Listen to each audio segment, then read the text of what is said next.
So have you guys ever thought about getting a pet snake, but you don't really know exactly what you want to get? There's ball pythons, milk snakes, king snakes, and all kinds of different types of snakes out there. But in today's video, we're going to talk about the milk snake and why they make one of the best pet snakes.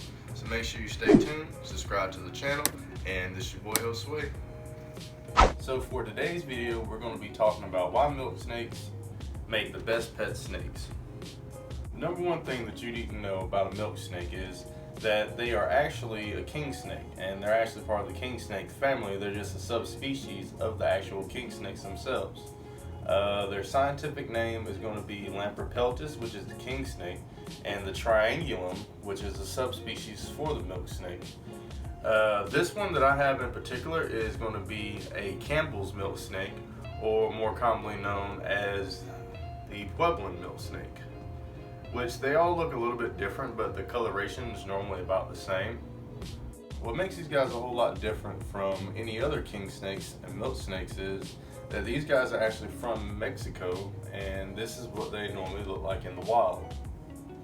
So if you guys stay tuned for future videos, we're probably going to do an actual king snake video since they're actually so different. I believe that it's known that there's 24 subspecies of the actual milk snakes themselves. So that makes them pretty much a pretty distinct species in my opinion, which is the reason why we're probably going to split it up and do a couple more videos on that. So these guys are going to be in the family of tricolor snakes, which means that they have three colors on them: red, yellow, and black. And they're also known to be Batesian mimics, which means that they are actual snakes that mimic a venomous species, but them themselves are not actually venomous. So, which is actually a pretty cool thing.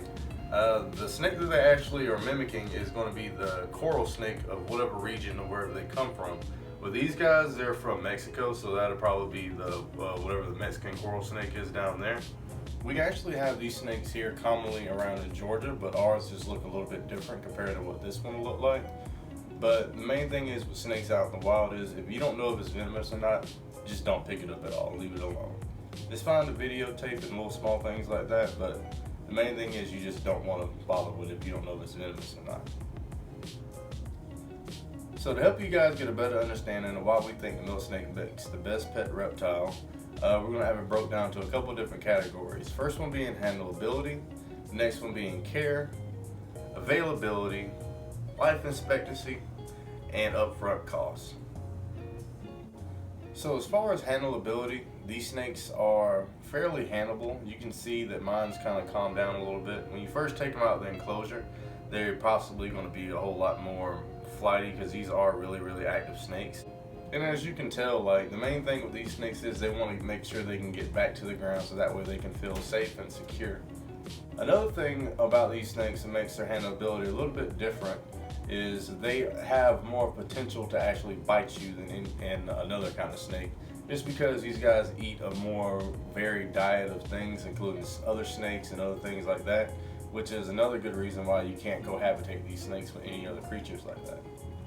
And it's not that they'll try to bite you just out of defense, or like a defensive stance trying to protect themselves or anything. It's just the fact that they are just good eaters in general. They just like to eat. So they think everything's food and they just try to eat you if they can. Another thing about these snakes that make them fairly handleable snakes is they don't get fairly large. Like 4 feet would probably be the max of what this little guy can get. This guy's probably maybe 6 months old. So they start out really small as babies and they get fairly large, but not too large and overbearing that you can't handle them. So as far as care goes, if we were ranking these guys, they'd probably get a 5 out of 5 for care, since these are pretty much one of the most hardy snakes that you could possibly get your hands on. They can live in both tanks and tubs. They can live in rack systems. Pretty much whatever you can afford to put these guys in, they'll thrive in. The number one thing though, if you're going to put these guys inside of a tub, you want to make sure that the lid is super secure. With these guys being as small as they are and as smart as they are, they're pretty much like little escape artists, and they'll get out at any chance that they could possibly get. I've recently had mine get out, but luckily I found him recently and it was all good, so he didn't actually get too far. And if you stay tuned on the channel, we'll probably do a video on that coming up soon, to what to do if your snakes get lost. As far as enclosures go, they're going to need a fairly large enclosure for these guys. Since they do get 4 feet, it's going to be more similar to what you can find in a corn snake or a ball python or something like that. Generally, like if you have a baby one, they're fine in like a 10-gallon aquarium, and you can upgrade them to like a 20-gallon long, which is more preferred for these guys since they're not really arboreal species. You don't really have to have a lot of height with them. The main thing is with these guys, they're burrowers, so as long as you have a substrate they can burrow down fairly easy, they're fine with just that. As a snake does get larger, when they finally get to adulthood, you're probably going to need to get these guys a 40-gallon breeder aquarium if that's what you're into. Like I said, you can use rack systems or anything like that, but with me personally, I like being able to view my animals, so this is definitely a good way to do that. As far as feeding goes for these little guys, you can pretty much do like you do with any other snake. They feed really well on frozen thawed little rodents, which make them a prime pet to actually have at home because of the availability of frozen thawed rats nowadays.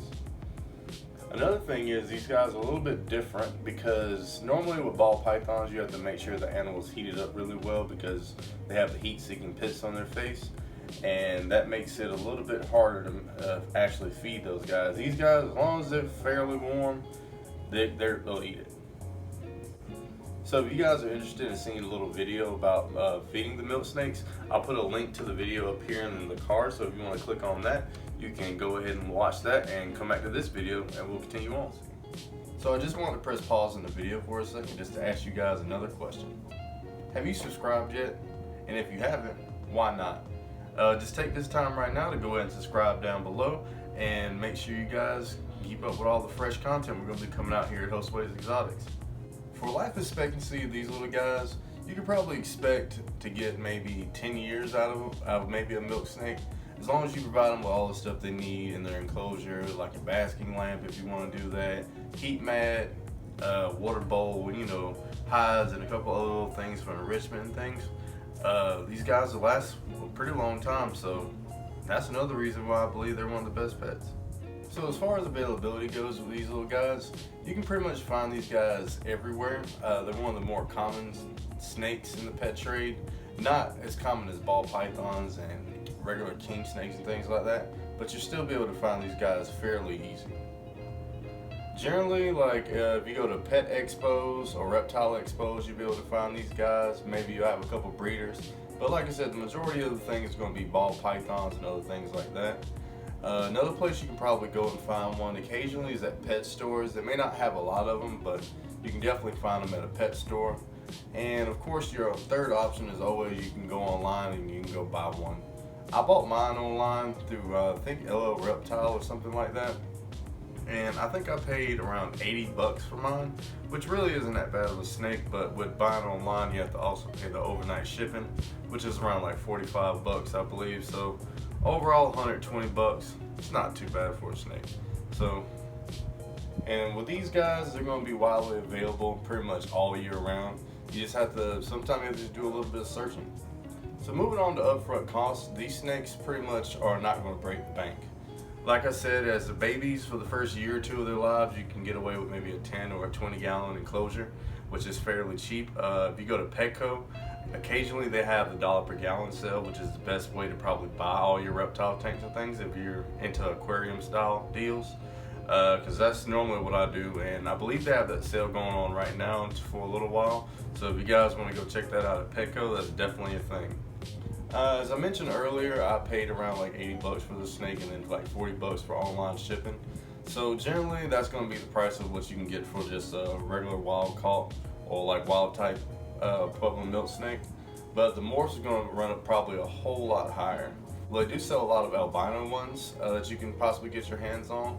But the thing is with the albinos, what make them look so cool is the fact that with albinism, they pretty much have a deficiency of melanin in their skin, and the only places on a milk snake that you can actually find the melanin is going to be on the actual black portions of them. So basically the black's going to be white, and then they'll still have the yellow and the red, so it's definitely a weird combination of snake. So as far as the enclosure goes, like I said, you can pretty much get like maybe a 10 or 20 gallon when they're first starting them all out.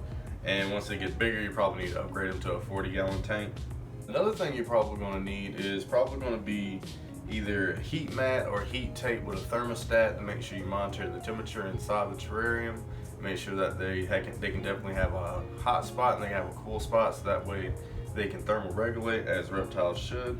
Me personally, I like to use aspen bedding, which is probably one of the better substrates in my opinion for these kind of snakes, just because of the availability of it and the fact that it's great for burrowing species of snake. The only downside to using aspen bedding is the fact that you can't really moisten it down for humidity purposes and stuff like that, because generally it'll start to mold if you wet it down too much, but you can spray it a little bit, but it's not real good to hold in humidity. So to counteract that, what I would advise to do is maybe make a humid hide if you're going to have multiple ones inside of your snake cage, and that'll solve that problem. That way you don't have an issue with it. So if you're enjoying the content so far, drop a like button down below. It really helps out with the channel and helps out with the analytics, so that way we can keep coming out with better and better videos for you guys. So overall, these are pretty much very cool, very awesome little snakes. The care is fairly simple. It's not hard to take care of these guys. If you're looking for something very active and definitely want a viewing snake, this is definitely going to be the snake for you. And it's one that I highly recommend getting in the future for any future snake owners or anything like that. So this is your boy Josue here at Josue's Exotics, and make sure you stay tuned for the next video.